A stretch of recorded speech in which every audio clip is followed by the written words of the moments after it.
So here we have the Ford Fiesta Vignale on a 69 plate. I'm going to start off by showing you inside the boot, and then we'll hop in and run through some of the controls on the inside of the car from there.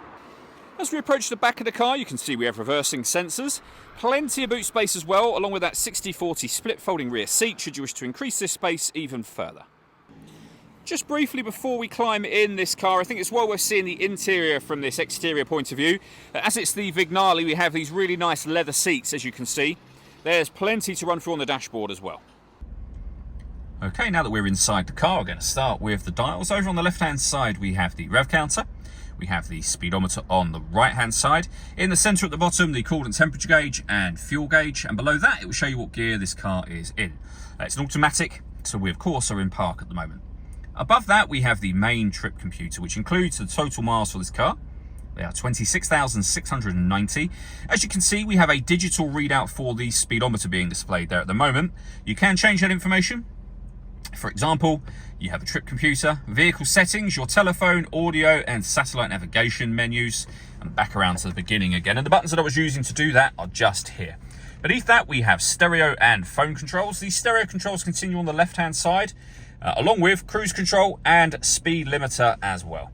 Over in the center, we then have the main touchscreen for the car. So you can get to the home screen at any time from that top left-hand corner just there. And from the home screen, you'll be able to access, amongst other things, your satellite navigation. We've done a full video that shows how the sat-nav works, which you can find on our website and on our YouTube channel as well. Again, back to the home screen. This is where you'd pair up your phone. Just hit Add Phone. Search for your vehicle on your device and select it once it is found. And follow the instructions on your phone screen and on this screen from there. When it comes to audio, we have AM, FM and DAB radio, a CD player, Bluetooth audio so you can stream your music wirelessly, as well as making and receiving phone calls, of course.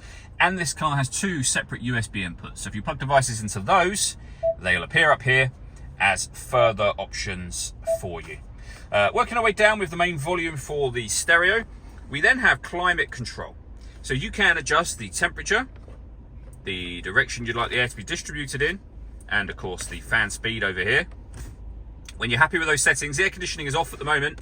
You can turn it on with that button. You can recirculate the air that's in the car. It's a great way of heating it up or cooling it down quickly depending on the temperature you've set over here. You can, if you wish to, just hit auto. The car will now take control of the fan speed and direction of the air to maintain this temperature for you. Any manual adjustment will take auto off and allow you to put it back on your own settings. We also have a heated rear screen, a heated front screen, heated steering wheel, heated passenger seat and driver seat. The seats themselves have 3 separate heat settings on each.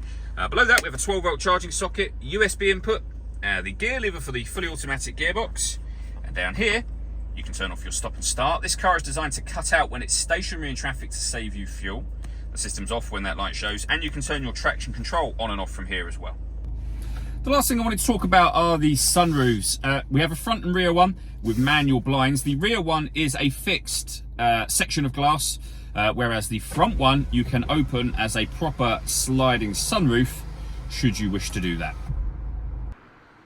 All that leaves me to say is thank you for taking the time to watch this video.